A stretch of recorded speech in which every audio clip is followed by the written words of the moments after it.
আসসালামু আলাইকুম সুপ্রিয় দর্শক, আজকে আমি তৈরি করে দেখাবো অল্প উপকরণ দিয়ে ভীষণই মজার আনন্দ নাড়ু। এটা তৈরি করা খুবই সহজ কিন্তু খেতে ভীষণই মজা। যে এই আনন্দ নাড়ুটা আপনারা যে কোনো অনুষ্ঠানেই তৈরি করে নিতে পারেন, অথবা যারা মিষ্টি খাবার পছন্দ করেন তারা কিন্তু এটা তৈরি করে মাস জুড়ে সংরক্ষণ করতে পারেন। আর এটা আমি কিভাবে তৈরি করেছি সেটাই আপনাদের মাঝে শেয়ার করি। প্রথমে আমি এখানে নিয়ে নিলাম নারকেল কোড়া। আমি এখানে 1 কাপ পরিমাণ নারকেল কোড়া নিয়েছি। সেখানে দিয়ে দিচ্ছি 1 কাপ খেজুরের গুড়। আপনারা আপনাদের পছন্দ মতো যে কোনো গুড়ই দিয়ে দিতে পারেন। এখন আমি গুড় আর নারকেলটাকে একটু মেখে রেখে দেব, যাতে করে গুড়ের ভিতরে যে পানিটা থাকে সেটা ছেড়ে দেয় সেজন্য। এখন আমি এটাকে রেস্টে রেখে দেব যতক্ষণ না পর্যন্ত পানিটা খুব সুন্দরভাবে ছেড়ে দেয়। এটা দেখতে পাচ্ছেন গুড় থেকে কিন্তু পানিটা খুব সুন্দরভাবে ছেড়ে দিয়েছে। এখন আমি এর ভিতরে দিয়ে দিচ্ছি 1 কাপ চালের গুঁড়ো, 1 কাপ ময়দা, সাথে দিয়ে দিচ্ছি হাফ কাপ গুঁড়া দুধ আর স্বাদ মতো লবণ। আপনারা চাইলে এর থেকে কমিয়ে কিংবা বাড়িয়ে নিলে পরিমাণটা এর থেকে কমিয়ে কিংবা বাড়িয়ে দেবেন। এখন আমি হাতের সাহায্যে খুব সুন্দরভাবে এটাকে মিক্স করে নিচ্ছি।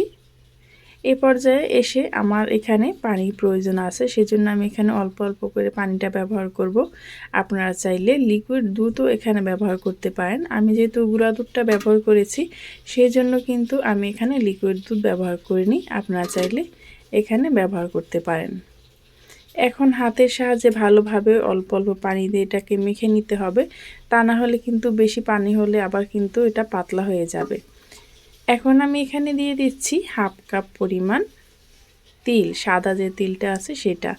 আমি এখানে 1 কাপ চালের গুঁড়া, 1 কাপ নারকেল এবং 1 কাপ দিয়ে দিচ্ছি গুড়, সাথে দিয়ে দিলাম হাফ কাপ গুঁড়া দুধ আর হাফ কাপ তিল। এই সবগুলো উপকরণ এখন আমি ভালোভাবে মিক্স করে নিচ্ছি। একটু আঠালোভাবেই করে নিতে হবে, যাতে করে এটাকে আমার নাড়ুর শেপ দিতে খুব সহজ হয় সেজন্য। তো এখন কিন্তু পারফেক্টভাবে একটা ডো হয়ে গেছে।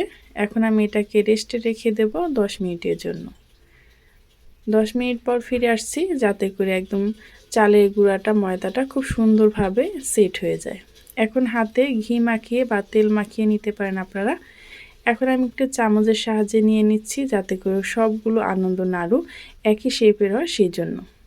তারপর আমি চামচ দিয়ে এভাবে করে নিয়ে হাতের মাঝখানে দিয়ে গোল করে নিচ্ছি। খুব সহজভাবে কিন্তু এটা তৈরি হয়ে যায়।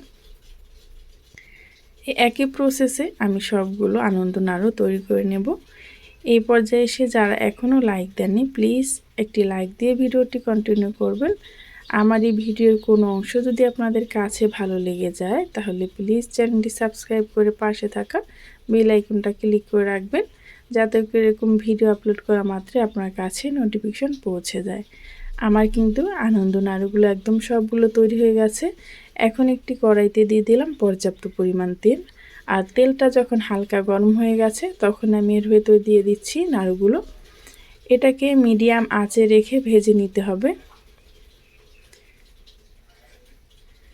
এই তো আমি সবগুলো নাড়ু কিন্তু দিয়ে দিচ্ছি এক এক করে। তারপর একটু হাত দিয়ে এভাবে ঝাঁকিয়ে নেব। তারপর এক পাশ যখন হালকা একটু ভাজা হয়ে যাবে লাল লাল, তখন আমি এটাকে উল্টিয়ে পাল্টিয়ে নেব। এটাকে একটু আলতো হাতেই নেড়ে চেড়ে নিতে হবে, যাতে করে এটা ভেঙে না যায়। এটাকে মিডিয়াম আঁচে ভেজে নিতে হবে একদম মুচমুচে করে। উপর থেকে এটা হবে ক্রিস্পি, ভিতর থেকে হবে জুসি। মুখে দিলেই যেন মিলিয়ে যায় এরকম।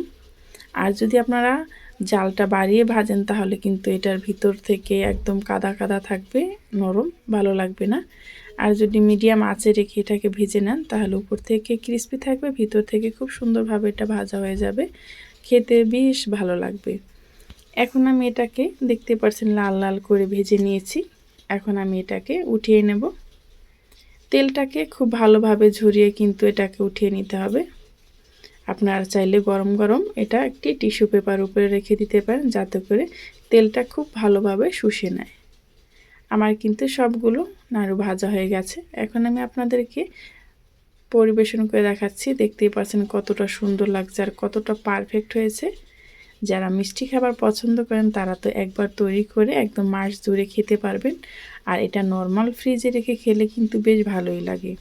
এই পর্যন্ত আমার সাথে যারাই ছিলেন তাদেরকে জানাই অসংখ্য ধন্যবাদ। পরবর্তী ভিডিও পর্যন্ত ভালো থাকবেন। আল্লাহ হাফেজ।